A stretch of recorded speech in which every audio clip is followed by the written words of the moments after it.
ఇవాళ జరిగే మ్యాచ్లో సార్ సుధీర్ సార్ ఇవాళ జరిగే మ్యాచ్లో ఏ మ్యాచ్ ఎంత స్కోర్ చేసే అవకాశాలు ఉంటుంది అప్రాక్సిమేట్లీ? ఐ థింక్ 2 మ్యాచెస్ కదా మీరు ఫస్ట్ మ్యాచ్లో నేను అనుకుంటాను కొంచెం హైయెస్ట్ స్కోరింగ్గా చూస్తాం సెకండ్ మ్యాచ్ కంటే. ఎందుకంటే మీకు చెన్నైలో కొంచెం కండిషన్స్ డిఫరెంట్గా ఉంటాయి. చెన్నైలో కొంచెం బౌలర్స్ కూడా ఎంజాయ్ చేస్తుంటారు. అండ్ ఒకవేళ సడన్గా ఏదైనా టర్న్ గిట్ట ఉన్నట్లయితే చెన్నైలో ఒక డిఫరెంట్ మ్యాచ్ చూడబోతున్నాం. బట్ హైదరాబాద్లో మాత్రం అనిల్ మీకు బ్యాటింగ్ ఫేవరబుల్ కండిషన్స్ ఎక్కువగా ఉంటాయి. బికాస్ ఇంతకుముందు మనం అనుకున్నట్టుగా బాల్ అద్భుతంగా బ్యాట్ పైన వస్తుంది. Stroke makers love the conditions actually.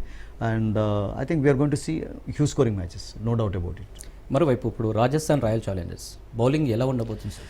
Rajasthan రాయల్స్లో బౌలింగ్ పర్వాలేదండి. బౌలింగ్ అంతా వీక్గా ఏం లేదు. ఒకటి ఏంటంటే వాళ్ళకు ఇప్పుడు లాస్ట్ ఇయర్ వరకు అశ్విన్ ఆడాడు, యజువేందర్ చహల్ వీళ్ళందరూ ఆడారు.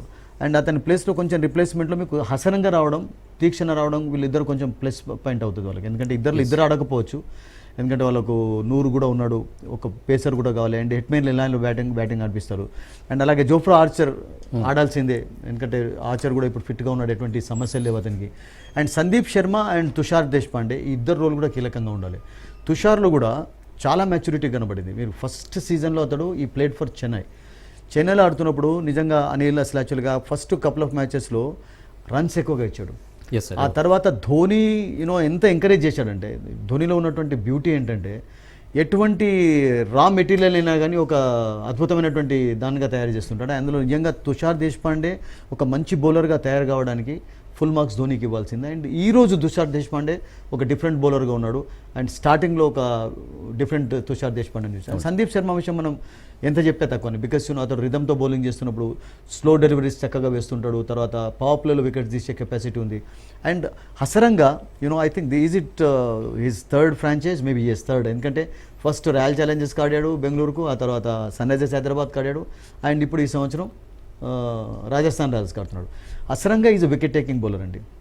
కొంచెం టర్న్ ఉంది, వికెట్ పైన ఏదైనా స్కిడ్ ఉందంతే is going to play key role for them actually. ఇంకా అంటే వాళ్ళకు గతంలో ఉన్నటువంటి స్పిన్నర్ రోల్ను ఫిల్ చేసేటటువంటి ఎబిలిటీ అతనికి ఉంది.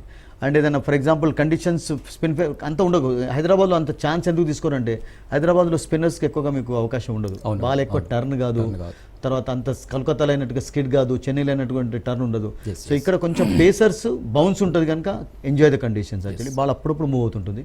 సో నేను అనుకుంటాను 2 స్పిన్నర్స్ తోటి ఆడతారా, ఎందుకంటే పరాగ్ కూడా బౌలింగ్ చేయగలుగుతాడు కెప్టెన్ వాళ్ళకు. సో 3 పేసర్స్ అయితే కంపల్సరీ ఉండాల్సిందే. తుషార్ దేశ్పాండే, సందీప్ అండ్ ఆర్చర్ అయితే ఉంటారు వాళ్ళకు. So they've got good bowling lineup అండి, డౌటే లేదు. అంటే బౌలింగ్ లైనప్ అంత పెద్ద వీక్గానైతే లేదు, బట్ ఆర్చర్ యొక్క ఫిట్నెస్ చాలా important. Because Archer is such a bowler, we all know that. అనిల్ పవర్ ప్లేలో కూడా వికెట్స్ తీయగలుగుతాడు. ఈ మధ్యలో కొంచెం రన్స్ ఎక్కువగా ఇస్తున్నాడు, that's a bit worrying factor అయిపోయింది. బట్ స్టార్టింగ్లోనైతే ఆ రన్స్ కూడా ఎక్కువగా ఇచ్చేవాడు కాదు. కొంచెం కంట్రోల్ బౌల్ చేసి కపుల్ ఆఫ్ వికెట్స్ తీసుకున్నట్లయితే I think it will be good for them. Sir come to SRH చూసుకుంటే సార్ లీగ్ చరిత్రలోనే 3 times హైయెస్ట్ స్కోరు నమోదు చేసింది. అది చరిత్రలోనే ఉండిపోయింది ఐపీఎల్ చరిత్రలో. అంటే ఈ సంవత్సరం మీరు అన్నట్టుగా అందరూ మీరు చూడండి, ప్రతి పేపర్ హెడ్లైన్ అయినా కానీ ఎక్కడ చూసా కానీ ఏమంటున్నారు అంటే 300 అని పెట్టుకున్నారు వాళ్ళు. అసలు 287 వరకు వచ్చారు, ఇప్పుడు 13 తక్కువ ఉన్నాయి. సో 300 ఈ సంవత్సరం హైదరాబాద్ ఫస్ట్ చేస్తుందా అంటే వాళ్ళకే ఎక్కువ కెపాసిటీ ఉంది అని చెప్పి అందుతున్నారు. ఎందుకంటే వాళ్ళ బ్యాటింగ్ లేనప్పుడు ఎలా ఉందంటే ఒకళ్ళ తర్వాత ఒకళ్ళు హిటర్సే. మీకు ఈశాన్ కిషన్ కూడా 100 కొట్టినటువంటి ప్లేయర్ వన్డే మ్యాచ్లో, మామూలు ప్లేయర్ కాదు. అన్ఫార్చునేట్లీ ఇప్పుడు ఇండియన్ టీంలో ఆడతలేడు డిఫరెంట్ రీజన్స్ కారణంగా, కానీ బట్ యాక్చువల్లీ కంటిన్యూస్గా ఆడేటటువంటి ప్లేయర్ అసలు యాక్చువల్లీ ఇండియన్ టీంలో. తన స్థానాన్ని కోల్పోయినాడు అండ్ ఈ struggling to get back in to the Indian team actually. Is a brilliant player on his day. And అలాగే మీకు క్లాస్ అని అద్భుతంగా ఆడతాడు. మీకు నితీష్ కుమార్ రెడ్డి కూడా మనం చూసాం కదా, సెంచరీ సాధించినప్పుడు కూడా ఎవరికి భయపడలేదు ఆస్ట్రేలియాలో. అసలు అద్భుతంగా ఆడాడు. ఈవెన్ 30-40 స్కోర్ చేసినప్పుడు కూడా ఆ అటాకింగ్ స్ట్రోక్స్ ఆడి బౌలర్స్ను కొంచెం డిస్టర్బ్ చేయగలిగాడు. సో ఆ ఎబిలిటీ అతనికి ఉంది అండ్ ఫాస్ట్గా ఆడగలుగుతాడు. ఈవెన్ T20లో కూడా మనం మంచి ఇన్నింగ్స్ చూసాం. Cummins is a good allrounder అని చెప్పాలి. కమిన్స్ కూడా couple of very good innings ఆడాడు. కలకత్తా తరఫున ఆడుతున్నప్పుడు ఒక క్విక్ 50 కూడా అతనికి ఉంది చాలా తక్కువ బాల్స్లో. ఈవెన్ హైదరాబాద్ తరఫున కూడా లాస్ట్ ఇయర్ కపుల్ ఆఫ్ మంచి ఇన్నింగ్స్ ఆడాడు. సో వాళ్ళకు నేనేమనుకుంటానంటే బ్యాటింగ్ లైనప్ చక్కగానే ఉంది, వాళ్ళకి ప్రాబ్లం లేదు. అండ్ డీప్గా కూడా ఉంది. అండ్ దట్ ఒక కాంబినేషన్ వర్కౌట్ కావాలి. ఇప్పుడు నిన్న చూసాం కదా, నిన్న ఏమైంది, డికాక్ అవుట్ అయిన తర్వాత కూడా రహానే అద్భుతంగా ఆడాడు, నారాయణ్ పర్వాలేదు అనిపించుకున్నాడు. సో వాళ్ళకు ఆ కాంబినేషన్లో నారాయణ్ ఓపెనింగే చేస్తాడు. వేరే అతనికి ఛాన్స్ ఉండదు. అట్లాగే అభిషేక్ శర్మ కూడా ఓపెనింగ్ చేయగలుగుతాడు. మీరు ఎక్కడ మిడిల్ ఆర్డర్ తీసుకొస్తే అట్లా రాలేడు, because when the ball is new he loves actually. మీరు హెడ్ కూడా అంతే.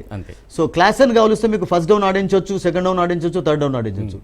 సో వాళ్ళకి ఆప్షన్స్ అయితే ఉన్నాయి. బట్ ఇక్కడ ఒక సమస్య నాకు ఏమనిపిస్తుందంటే అనిల్, ఇంట్రెస్టింగ్ ఇక్కడ మన విషయం, ఇప్పుడు ఒకవేళ ఫర్ ఎగ్జాంపుల్ ఈశాన్ కిషన్ కూడా టాప్ ఆర్డర్లో ఆడినట్లయితే అందరు లెఫ్ట్ హ్యాండెడ్స్ అయిపోతారు.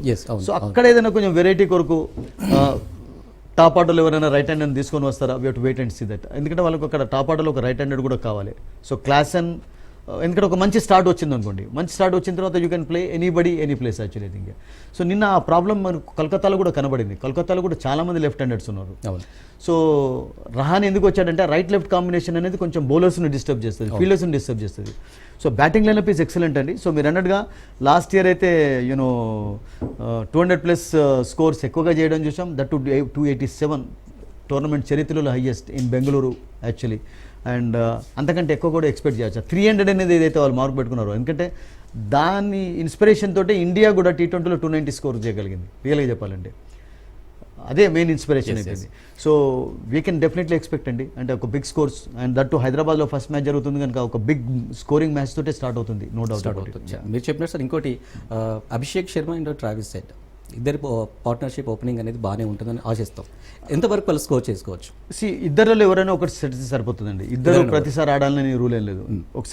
ఒక్కొక్కసారి పవర్ ప్లేలో బాల్ మూవ్ అవుతున్నప్పుడు ఏదైనా బౌలర్స్ కూడా దాని ఏమంటారు స్కిల్స్ ఉంటాయి కదా అవుట్ చేయడానికి, అవుట్ కూడా అవుతుంటారు. When you are hitting the ball actually there are more chances of getting out. Okay naturally. అంటే మీకు రన్స్ వస్తాయి, అవుట్ అయ్యే ఛాన్సెస్ కూడా ఎక్కువగా ఉంటాయి. మీకు ఆ రిస్క్ ఫ్యాక్టర్స్ కూడా ఎక్కువగా ఉంటాయి. ఆ పవర్ ప్లేలో మీకు రన్స్ రావడం ఎక్కువగా చూస్తుంటాం. అండ్ దట్టు మంచి బ్యాటింగ్ వికెట్ల పైన అయితే అది ఉపయోగపడుతుంది. బట్ కొంచెం బౌలర్ ఫ్రెండ్లీ కండిషన్స్ కనబడుతుంది. ఏదైనా బాల్ స్టార్టింగ్లో మూవ్ అవుతుంది అనుకోండి, అప్పుడు మీకు ప్రతిసారి కూడా కాంబినేషన్ వర్కౌట్ కావాలని మనం ఎక్స్పెక్ట్ చేయలేము అసలు. యాక్చువల్లీ మనం ఏమనుకోవాలంటే అనిల్, ఫస్ట్ 3-4 బ్యాటర్స్లో టాప్ ఆర్డర్లో ఒక జోడీ టోటల్గా సెట్ అయితే సరిపోతుంది అసలు యాక్చువల్గా. అంతే. ఆ కాంబినేషన్ అనేది ఇంపార్టెంట్ అండి. ఆ కాంబినేషన్లో ఒక్కరు వికెట్ పైన నిలబడ్డా పర్వాలేదు. ఇప్పుడు నేను చూసాము, సాల్ట్ క్విక్గా ఆడిన తర్వాత విరాట్ కోహ్లీ చివరి వరకు నాట్అవుట్గా ఉన్నాడు.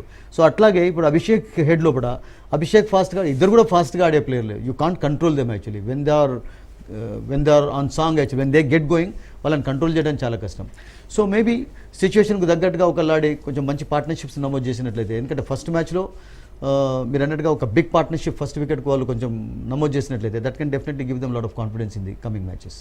Right sir, thank you sir. ఇవాళ ఐపీఎల్లో SRH అండ్ RR చాలా ఉత్కంఠభరితంగా సాగాలని, అలాగే SRH కూడా గెలవాలని ఆశిస్తాం. అండ్ దట్ సెకండ్ మ్యాచ్ కూడా ముంబై అండ్ చెన్నై కూడా చాలా ఉత్కంఠ, ఎందుకంటే చెన్నైలో కొంచెం డిఫరెంట్ కండిషన్స్ ఉంటాయి, not like Hyderabad. And we wish all the teams good luck. Good luck sir.